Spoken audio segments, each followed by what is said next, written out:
¿Qué tal? Hoy nos vamos a sumergir en los cimientos del pensamiento matemático. Vamos a ver cómo, partiendo de algo tan básico como contar, hemos llegado a construir una lógica que nos permite medir el espacio, predecir el futuro e incluso darle un poco más de sentido al mundo que nos rodea. Esta es la gran pregunta, ¿no? Todo arranca con algo que parece de niños, el simple hecho de contar. Pero ese es solo el primer peldaño de una escalera que nos lleva a lugares increíbles. Con esta pregunta en mente, vamos a explorar la estructura lógica de las matemáticas. Para responder esa pregunta, nuestro viaje se va a dividir en 5 áreas fundamentales. Vamos a empezar con el mundo de los números, luego pasaremos a las relaciones y funciones. Después aprenderemos a resolver lo desconocido, mediremos el espacio y, finalmente, intentaremos entender los datos y el azar. Van a ver que cada pieza se apoya en la anterior. ¿Arranquemos? Muy bien, empecemos por el principio de todo, el mundo de los números. Porque antes de poder calcular cualquier cosa mínimamente compleja, primero tuvimos que aprender a contar. Esta es la base, el cimiento sobre el que se construye todo el razonamiento matemático. Y es que el concepto de número no apareció así, de la nada, para nada. Fue evolucionando por pura necesidad. Empezamos con los naturales, para contar ovejas o manzanas. Pero, ¿y las deudas? ¿O la ausencia de algo? Ahí nacieron los enteros. Y finalmente, para poder dividir, repartir y comparar, llegaron los racionales, que llenaron todos los huecos y crearon un sistema muchísimo más completo. Entonces, ¿qué son exactamente estos números racionales? Bueno, pensemos en ellos como el lenguaje que usamos para comparar cosas. Cualquier cosa que se pueda decir como una parte de un todo, ya sea la mitad de una torta o un 20% de descuento, pues eso es un número racional. De hecho, su nombre viene de ratio, que significa razón, o sea, la relación entre dos cantidades. Y esto no es pura teoría, claro. Miremos este ejemplo práctico de una finca en Malargüe, Mendoza. Usando porcentajes que no son más que una forma de número racional, podemos ver de un solo vistazo cómo se distribuye la tierra. Un 30% para papas, 25% para ajos, es una manera súper directa y clara de entender las proporciones del total. Ok, ya tenemos los números. El siguiente paso lógico es empezar a ver cómo se relacionan entre ellos. Y aquí es donde entran en juego las funciones, que son algo así como las reglas del juego, que nos dicen cómo se conectan las cosas. La idea es bastante simple, pero increíblemente potente. Una función es como una máquina.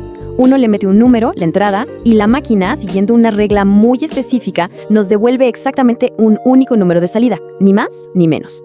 Y esa predictibilidad es lo que las hace tan útiles. Y aquí vemos cómo este concepto que parece tan abstracto se vuelve algo del día a día. La tarifa de un taxi es una función perfecta. Como se ve en la tabla, hay un costo fijo, la famosa bajada de bandera, y a partir de ahí, el precio final, la Y, aumenta de forma totalmente predecible según la distancia recorrida, o las fichas, que son la X. Para cada distancia, hay un único precio posible, una relación matemática clarísima en nuestra vida cotidiana. Y estas relaciones pueden funcionar de dos maneras principales. Por un lado, la proporcionalidad directa. Las dos cosas suben o bajan juntas. Más sacos de papas, más peso. Simple. Y por otro, la inversa. Cuando una sube, la otra baja. Piensen en más gente trabajando en una obra, pues menos tiempo tardan en terminar. Son las dos caras de la misma moneda. A ver, ya tenemos números y sabemos cómo se relacionan. ¿Qué viene ahora? Pues usar esas herramientas para encontrar información que no conocemos. Y eso, en el fondo, es el álgebra. Una ecuación es, sencillamente, una afirmación de equilibrio. Es como tener una balanza. Lo que está a un lado del signo igual pesa exactamente lo mismo que lo que está al otro.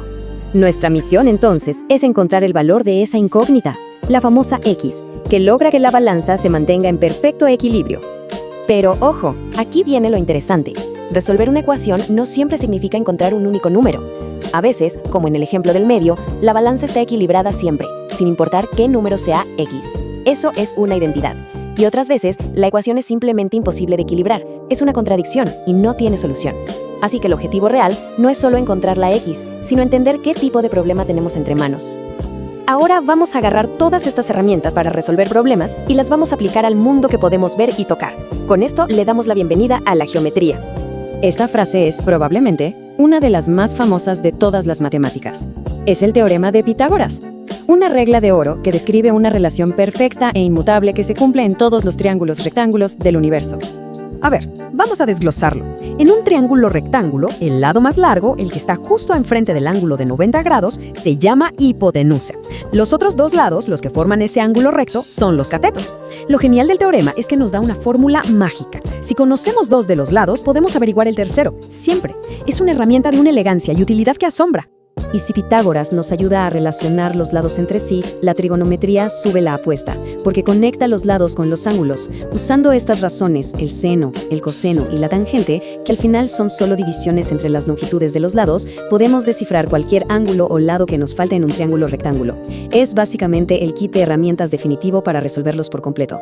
Y llegamos a nuestra última parada. Ahora vamos a aplicar todo este razonamiento lógico a un mundo que a veces parece caótico y lleno de incertidumbre, el mundo de los datos y la probabilidad. ¿Cómo podemos usar la lógica para entender lo que parece impredecible? Cuando tenemos una montaña de datos, el primer paso es intentar resumirlos, ¿cierto? La media, la mediana y la moda son 3 formas distintas de hacer justamente eso. Cada una nos da una foto diferente.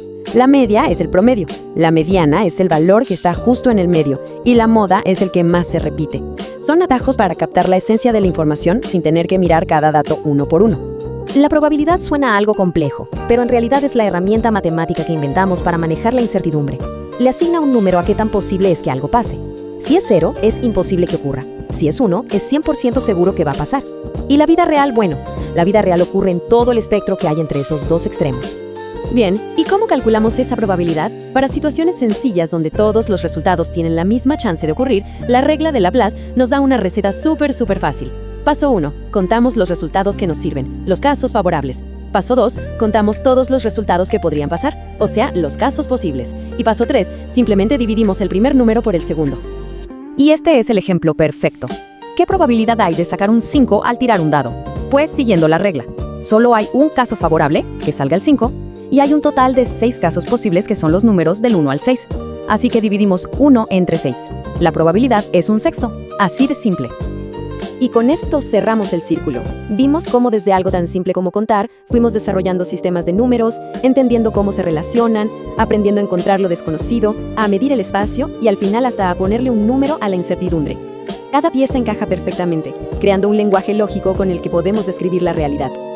Así que, si las matemáticas no son solo una materia con números, sino un lenguaje para describir el universo, la pregunta final no es sobre lo que ya hemos respondido, es sobre lo que ahora, con estas herramientas en la mano, podemos atrevernos a preguntar. ¿Qué nuevos misterios están ahí fuera, esperando a que los exploremos con este increíble lenguaje?